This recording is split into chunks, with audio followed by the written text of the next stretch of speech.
Hello and welcome to Hindi exam.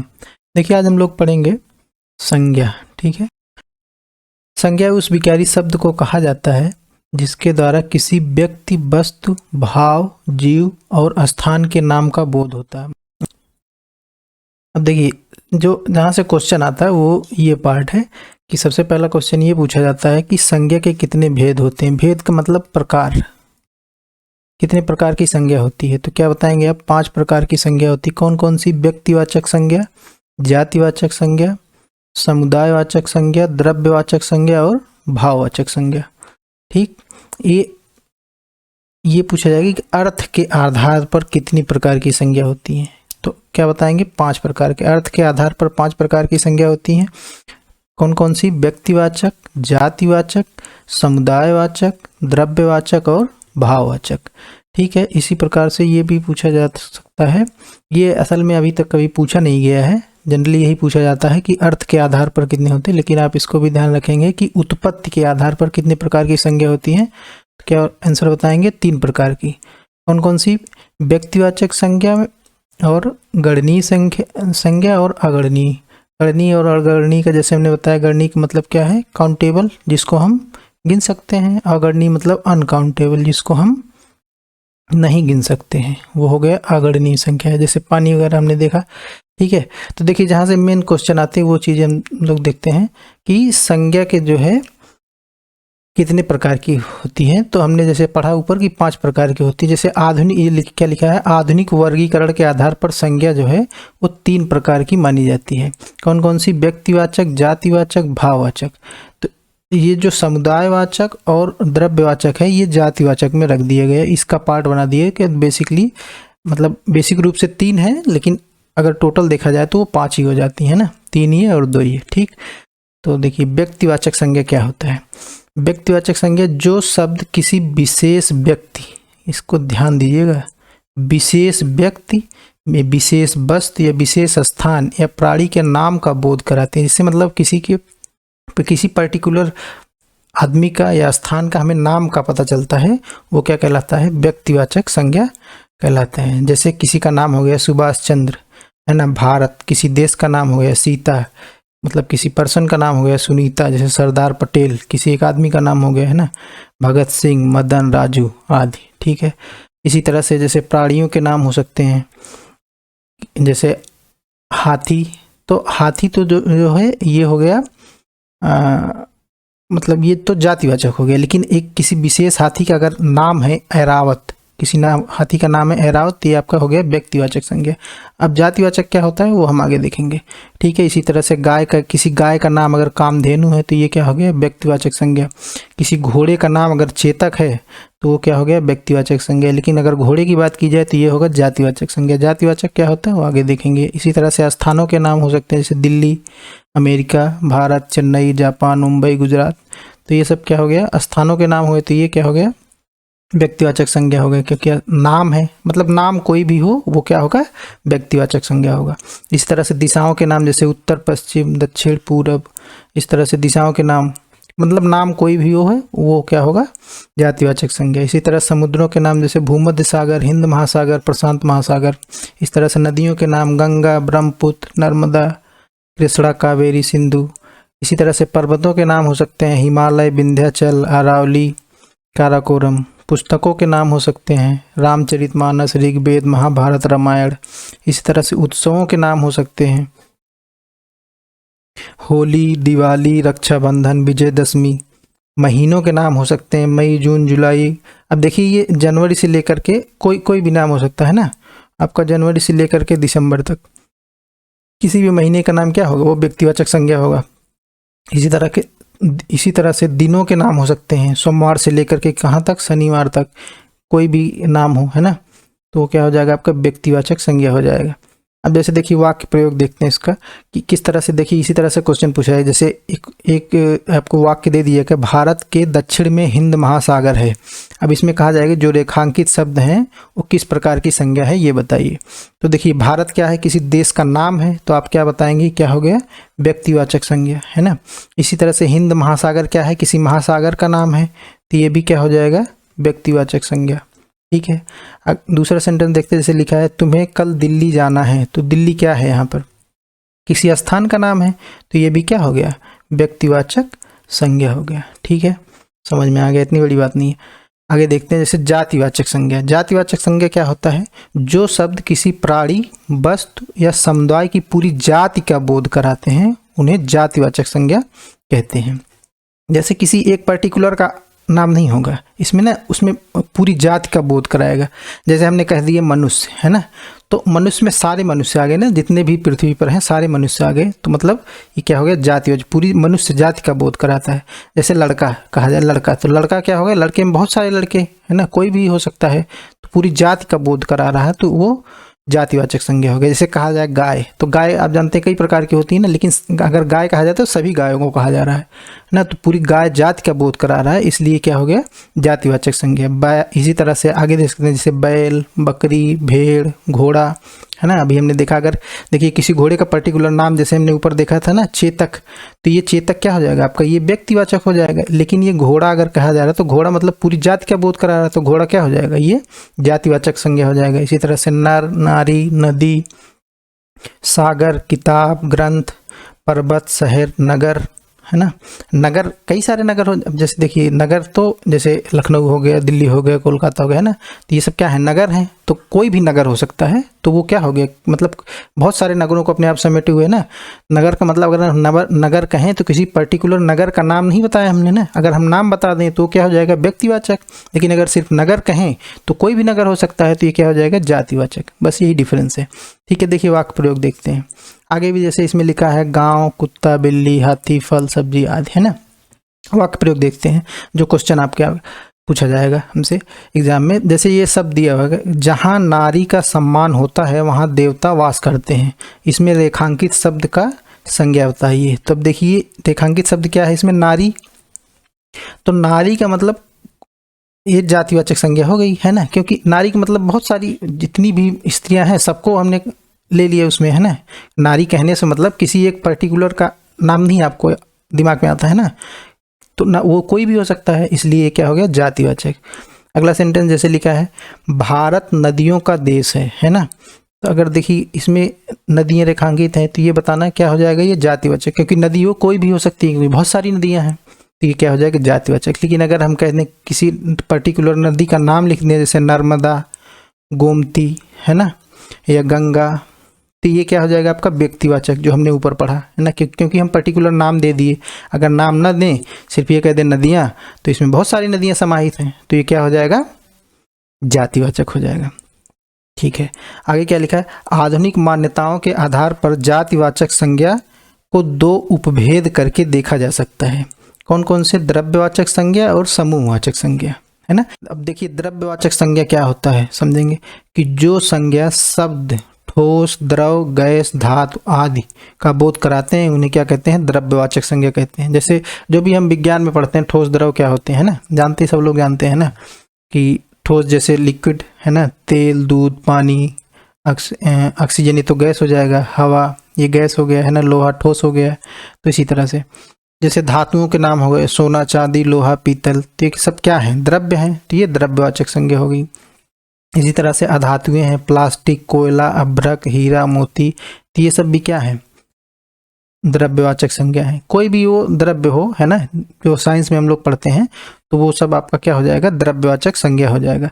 जैसे वाक्य प्रयोग देखते हैं क्या लिखा है, जहाँ कोयला होता है वहाँ हीरा भी होता है। अब इसमें कहा जाएगा कि रेखांकित शब्दों का संज्ञा बताना है, तो क्या क्या रेखांकित है, कोयला और हीरा। तो हम लोगों ने अभी क्या पढ़ा कि जो भी द्रव्य है हमारे, वो क्या है, द्रव्यवाचक संज्ञा है। बहुत आसान है ना, तो कोयला और हीरा क्या हो जाएंगे, द्रव्यवाचक संज्ञा हो जाएंगे। इसी तरह से क्या लिखा है, मनुष्य को जीवित रहने के लिए हर क्षण ऑक्सीजन की आवश्यकता होती है। अब इसमें कहा जाए कि इसका जो है संज्ञा बताइए, रेखांकित कर, इसमें रेखांकित नहीं था, हमने कर दिया ऑक्सीजन, है ना। तो ऑक्सीजन क्या है, हम लोग जानते हैं ना, गैस है, तो ये क्या हो जाएगा, द्रव्यवाचक संज्ञा हो गया। इसी तरह से आगे देखते हैं हम लोग समूहवाचक संज्ञा। समूहवाचक संज्ञा क्या होता है, जो संज्ञा शब्द समूह का बोध कराए, है ना, किसी समूह की बात करे, वो समूहवाचक। बहुत आसान है। वह समूहवाचक संज्ञा कहलाते हैं। ये हमेशा एक वचन होते हैं, जनरल मैक्सिमम ये एक ही वचन होते हैं, ध्यान रखेंगे। जैसे मेला, अब मेला क्या होता है, वहाँ बहुत सारे लोग होते हैं, पूरा एक समूह होता है लोगों का, है ना, तो उसको हम मेला कहते हैं। तो क्या हो गया, समूहवाचक संज्ञा। एक दल हो गया, दल मतलब जैसे टीम, है ना, अंग्रेजी में हम लोग टीम कहते हैं, टीम का मतलब दल। तो उसमें कई सारे लोग होते हैं, जैसे इंडियन क्रिकेट टीम, उसमें 11 लोग होते हैं ना, तो 11 लोगों की टीम होती है, तो एक समूह हो गया ना 11 लोगों का, तो इसलिए दल क्या हो गया, समूहवाचक संज्ञा हो गया। इसी तरह से कोई सभा, उसमें बहुत सारे लोग होंगे। जनता, जनता में सारे लोग आ जाते हैं, तो ये भी समूह, लोगों का समूह है। सरकार, मंत्रियों का समूह है, तो समूहवाचक संज्ञा। प्रजा, इसी तरह से लोगों का ये भी समूह है। समिति, फौज, ये भी बहुत सारे सैनिकों का समूह, फौज, तो समूहवाचक संज्ञा। सेना, ये इसमें भी सैनिक ही होते हैं, सैनिकों का समूह, है ना। ब्रिगेड, मंडली, कमेटी, परिवार, परिवार भी क्या है, सदस्यों का समूह है। एक परिवार के सदस्यों का समूह ही तो परिवार कहलाता है। जैसे आपका परिवार, हमारा परिवार, या किसी आपके पड़ोसी का परिवार किसी का, है ना, तो क्या होगी आपका समूहवाचक संज्ञा। कुटुंब, संघ, दल, इसी तरह से देख लेंगे, बहुत सारा लिखा हुआ है इसमें।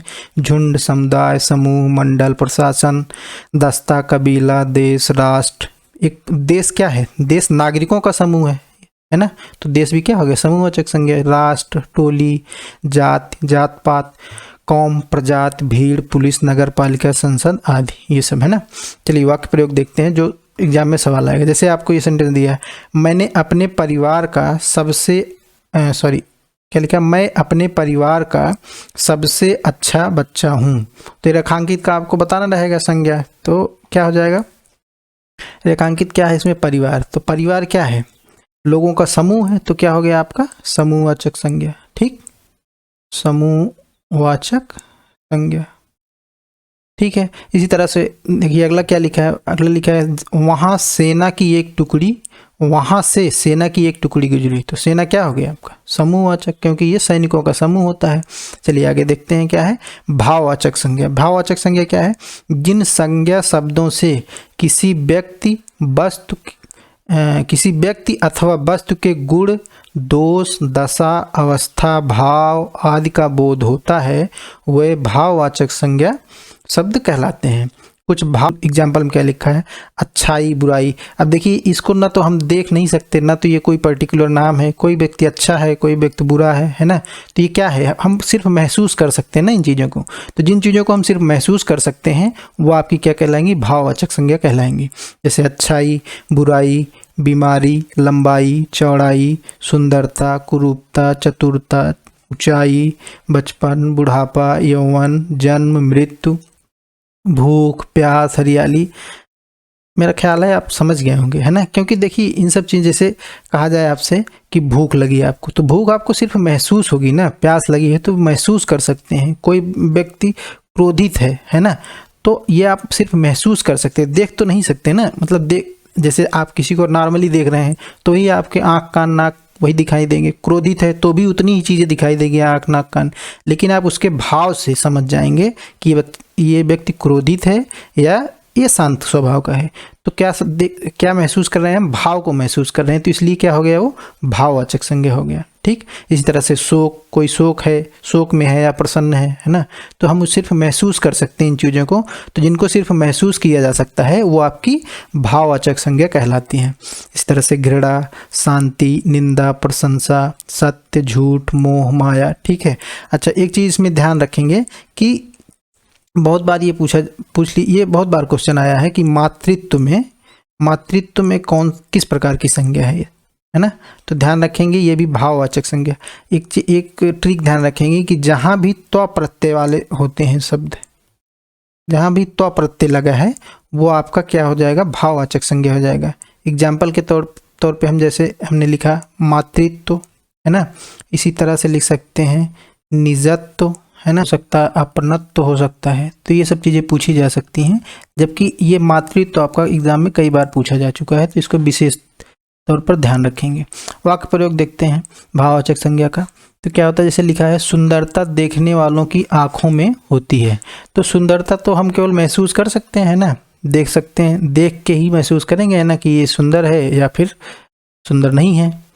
ठीक है, तो इसी तरह से प्रेम, जैसा कि हम लोगों ने आगे पहले पढ़ा है ना, प्रेम ही जीवन का आधार है, तो प्रेम इसमें क्या हो जाएगा, भाववाचक संज्ञा हो जाएगा।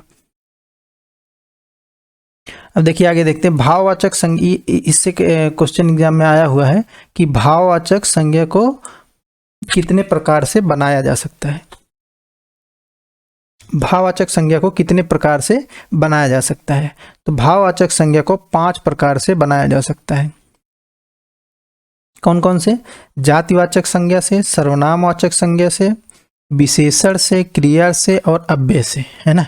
जैसे देखिए जातिवाचक संज्ञा से कैसे भाववाचक संज्ञा बना सकते हैं। जैसे पुरुष, पुरुष एक पुरुष जाति का बोध करा रहा है ना, तो ये आपका क्या हो गया? जातिवाचक संज्ञा है। अगर हम तो प्रत्यय इसमें लगा दें, पुरुष को क्या लिख दें? पुरुषत्व, तो ये आपका क्या हो जाएगा? भाववाचक संज्ञा हो जाएगा। इसी तरह से मानव में अगर मानव को हम लिख दें मानवता, तो मानव तो आपका जातिवाचक है, लेकिन मानवता जो है ये क्या हो जाएगा? भाववाचक संज्ञा। इसी तरह सर्वनाम से, जैसे अपना क्या है? सर्वनाम है, तो इसमें तो प्रत्यय लगा दें तो अपनत्व हो जाएगा, तो ये अपनत्व क्या हो जाएगा? भाववाचक संज्ञा हो जाएगा। इसी तरह से निज में तो लगा दें निजत्व हो जाएगा, तो ये भी क्या हो जाएगा? आपका भाववाचक संज्ञा हो जाएगा। ठीक है। इसी तरह से विशेषण से भी बना सकते हैं। विशेषण, मीठा जैसे क्या है? विशेषण है, विशेषता बताता है किसी चीज़ का, कोई चीज़ मीठा है, तीखा है, खट्टा है, कैसा है ना, विशेषता ही तो बताता है मीठा। तो मीठा को अगर हम इसी लिख दें मिठास, तो ये क्या हो जाएगा? आपका भाववाचक संज्ञा। तो मिठास हम केवल महसूस कर सकते हैं ना, तो ये क्या हो गया? भाववाचक संज्ञा हो गया। इसी तरह से सुंदर को सुंदरता लिख सकते हैं, उदार को उदारता लिख सकते हैं, तो ये सब क्या हो जाएंगी? भाववाचक संज्ञा बन जाएंगी। इसी तरह से क्रिया से बना सकते हैं, जैसे थकना, थकना क्या है? क्रिया है, तो थकावट, ये भाववाचक संज्ञा हो जाएगी आपकी। हंसना, हंसी, लड़ना, लड़ाई। अव्यय से परस्पर का पारस्पर, ये थोड़ा ध्यान रखने वाली बात है, ठीक है, इसको दिमाग में रखेंगे। वाह वाह का वाह वाही, मना का मनाही, ठीक है। आगे देखते हैं, देखिए संज्ञा, आगे क्या लिखा है? संज्ञा के परिवर्तन संबंधी पहचान। देखिए जैसे इसमें ना कुछ विशेष तरह के, देखिए क्योंकि जैसे अलग अलग जो वाक्य प्रयोग होता है ना, उसके आधार पर आपकी संज्ञा चेंज हो सकती है। एक ही शब्द जो है वो अगर वाक्य के प्रयोग के आधार पे अलग अलग जगह अलग अलग संज्ञा आपकी शो कर सकती है। जैसे देखिए 2 सेंटेंस लिखा हुआ है, भारत की आज़ादी में गांधी जी का बहुत बड़ा योगदान था, ये शब्द लिखा है। और दूसरा वाक्य लिखा है आपका कि भारत की सत्ता पर सिर्फ गांधी परिवार का अधिकार नहीं है। ठीक, तो अब देखिए यही गांधी शब्द यहाँ भी लिखा है, लेकिन यहाँ भी लिखा है, लेकिन दोनों में अलग अलग, क्योंकि इसका भाव समझिए, वाक्य का भाव समझिए। वाक्य का भाव क्या कह रहा है कि भारत की आज़ादी में गांधी जी का बहुत बड़ा योगदान है। तो ये वाक्य सुन करके हमारे दिमाग में किसकी इमेज बन रही है? गांधी जी का, महात्मा गांधी जी का, है ना। तो गांधी जी क्या एक पर्टिकुलर आदमी है ना, तो ये क्या हो गया आपका? यहाँ पर गांधी जी क्या हो जाएंगे? व्यक्तिवाचक संज्ञा हो जाएंगे। ठीक है, गांधी शब्द यहाँ पर क्या हो गया? व्यक्तिवाचक संज्ञा हो गया। लेकिन अगर हम दूसरा वाक्य पढ़ें तो इसमें क्या लिखा है? भारत की सत्ता पर सिर्फ गांधी परिवार का अधिकार नहीं है। तो अब गांधी परिवार से हमारे दिमाग में क्या आ रहा है कि गांधी पूरे परिवार का बोध कराता है ना। जैसे अभी गांधी परिवार में आपके इंदिरा गांधी, राहुल गांधी, सोनिया गांधी, ये सब क्या है? एक परिवार है ना। तो गांधी परिवार क्या हो गया? अब ये हो गया आपका समूहवाचक, कि पूरे समूह का पूरे जाति का बोध करा रहा है ना, तो ये आपका हो गया जातिवाचक संज्ञा। ठीक है, देखिए तो वही चीज इसमें लिखा है। प्रथम वाक्य में गांधी जो है व्यक्तिवाचक संज्ञा है, जबकि द्वितीय वाक्य में गांधी क्या है? जातिवाचक संज्ञा है। क्योंकि गांधी परिवार का अधिकार नहीं, तो गांधी क्या किसका बोध करा रहा है? पूरे परिवार का, है ना। तो ये क्या हो जाएगा? आपका जातिवाचक संज्ञा हो जाएगा। ठीक है, उसी तरह से अगला सेंटेंस देखते हैं क्या लिखा है। जैसे मेरा परिवार दिल्ली में रहता है। ठीक, दूसरा क्या लिखा है? इस कॉलोनी के सभी परिवारों को एक पहचान पत्र दिया जाएगा। तो देखिए मेरा परिवार दिल्ली में रहता है, तो हमारा परिवार है ना, परिवार क्या है? हमारे परिवार के सदस्यों का समूह है। तो ये क्या हो जाएगा? आपका समूहवाचक संज्ञा, क्योंकि इसमें कई सारे सदस्य हैं ना। ये तो क्लियर समझ में आ रहा है। ठीक है, दूसरा सेंटेंस देखते हैं। दूसरा वाक्य क्या लिखा है? इस कॉलोनी की सभी परिवारों को एक पहचान पत्र दिया जाएगा। तो देखिए यहाँ पर सभी परिवारों की बात हो रही, तो कई सारे परिवार तो आपका समूहवाचक है क्योंकि वो लोगों का समूह है। लेकिन अगर हम कई सारे परिवारों की बात करें तो वो एक जाति का बोध करा रहा है ना। तो इसलिए क्या हो जाएगा? वो जातिवाचक संज्ञा हो जाएगी। यहाँ पर सभी परिवारों को पहचान पत्र दिया जाए, परिवारों क्या हो जाएगा? आपका जातिवाचक संज्ञा हो जाएगी। ठीक, आगे देखते हैं क्या लिखा है। अगला वाक्य देखिए क्या लिखा है, हमें सांस लेने के लिए ऑक्सीजन की आवश्यकता पड़ती है। तो अब ऑक्सीजन क्या है आपका, ठोस द्रव गैस में आता है ना, तो क्या है, गैस है, तो ये क्या हो जाएगा, द्रव्यवाचक संज्ञा हो जाएगा। ठीक है, इस वाक्य में ऑक्सीजन द्रव्यवाचक संज्ञा के अंतर्गत है। किंतु यदि ऑप्शन में द्रव्यवाचक न दिया हो तो हम व्यक्तिवाचक के अंदर भी इसका प्रयोग कर सकते हैं, परंतु कंडीशन के अनुसार। ये क्या बात है कि जैसे अगर मान लीजिए ऑप्शन में कई बार ये ऐसा हो जाता है कि अगर द्रव्यवाचक न दिया है तो व्यक्तिवाचक, क्योंकि देखिए गैसें कई प्रकार की होती हैं, तो किसी एक पर्टिकुलर गैस की बात कर रहे हैं ना, ऑक्सीजन गैस की, है ना, जैसे हम लोग जानते हैं ऑक्सीजन, नाइट्रोजन, हाइड्रोजन, बहुत सारी गैसें हैं, तो गैसों में तो सब आ गया है ना, तो वो तो हो जाएगा आपका जातिवाचक। अगर हम सिर्फ गैस कहें है तो गैस हो जाएगा जातिवाचक, क्योंकि उसमें बहुत सारी गैसें आती हैं। लेकिन अगर हम सिर्फ एक पर्टिकुलर का नाम ले रहे हैं तो इसलिए वो क्या हो जाएगा, व्यक्तिवाचक हो जाएगा। अगर द्रव्यवाचक नहीं दिया है ऑप्शन में तो आप क्या लगाएंगे, व्यक्तिवाचक लगाएंगे। लेकिन अगर द्रव्यवाचक ऑप्शन में है तो सबसे पहला आंसर क्या होगा, द्रव्यवाचक होगा। ठीक, अगला वाक्य देखिए क्या लिखा हुआ है कि राम की विजय विभीषण के कारण ही संभव हो सकी। उसी से रिलेटेड दूसरा वाक्य दिया है, आज के समय में हर परिवार में एक विभीषण मिल ही जाता है। अब देखिए विभीषण ही दोनों वाक्य में लिखा हुआ है, लेकिन दोनों वाक्य का भाव जो है वो अलग अलग है। कैसे, देखिए पहला जब हम पढ़ रहे हैं पहला वाक्य कि राम की विजय विभीषण के कारण ही संभव है, तो हमारे दिमाग में क्या आ रहा है कि रावण का जो भाई था उसका चित्र आ रहा है, क्योंकि उसने ही राम की मदद की थी इसलिए राम जीते थे। तो ये क्या हो गया कि किसी एक विशेष व्यक्ति की बात इसमें कही जा रही है, तो ये क्या हो जाएगा, आपका व्यक्तिवाचक संज्ञा हो जाएगा। तो देखिए यही लिखा है, विभीषण शब्द प्रथम वाक्य में क्या है, व्यक्तिवाचक संज्ञा, क्योंकि एक विशेष व्यक्ति की बात की जा रही है, तो यहाँ पर विभीषण क्या हो गया, आपका व्यक्तिवाचक संज्ञा हो गया। दूसरे सेंटेंस में क्या लिखा है, आज के समय में हर परिवार में एक विभीषण मिल ही जाता है। अब देखिए विभीषण मतलब उसको डिनोट करके हम कह रहे हैं कि मतलब जो विभीषण जैसा काम करे, है ना, तो वो कोई भी हो सकता है, तो किसी पर्टिकुलर की बात हम नहीं कर रहे हैं, तो मतलब उस जाति का हम बोध करा रहे हैं। तो दूसरे में क्या हो जाएगा, विभीषण जातिवाचक संज्ञा हो जाएगी। ठीक, आगे देखते हैं। अगला क्या है, मुझे फलों में आम बहुत पसंद है। मुझे फलों में आम बहुत पसंद है। दूसरा वाक्य क्या है, उत्तर प्रदेश में कई प्रकार के आम पाए जाते हैं। अब देखिए इसमें दोनों जगह आम ही लिखा हुआ है ना, लेकिन वाक्य प्रयोग के आधार पर यहाँ भी दोनों अलग अलग संज्ञा प्रकार का बोध कराते हैं। कैसे, मुझे फलों में आम बहुत पसंद है। अब देखिए आम क्या है, किसी एक पर्टिकुलर फल की बात कर रहे हैं ना, तो यहाँ पर आम क्या हो गया, व्यक्तिवाचक संज्ञा हो गया। अब हम कह रहे हैं कि उत्तर प्रदेश में कई प्रकार के आम पाए जाते हैं, तो आम में कई सारी प्रजातियां हैं, तो ये क्या हो जाएगा, आम पूरी प्रजाति का बोध करा रहा है ना, पूरी जाति का बोध करा रहा है, तो इसलिए दूसरे में क्या हो जाएगा, ये जातिवाचक संज्ञा हो जाएगा। ठीक है, अब इससे देखिए ये कुछ इसमें कुछ ज़्यादा है नहीं, बस एक बार दो बार आप देखेंगे इस वीडियो को तो निश्चित रूप से एग्जाम में सारे क्वेश्चन सॉल्व कर सकते हैं बहुत ही आसानी से। कोई ऐसा नहीं है, बस उसके नाम से ही वो चीज़ें स्पष्ट हो जाती हैं कि किसकी बात कर रहा है ना। तो अगर कुछ अच्छा लगा हो, कुछ सीखने को मिला हो तो वीडियो को लाइक करिएगा, चैनल को सब्सक्राइब करिएगा। ठीक है, ओके, धन्यवाद।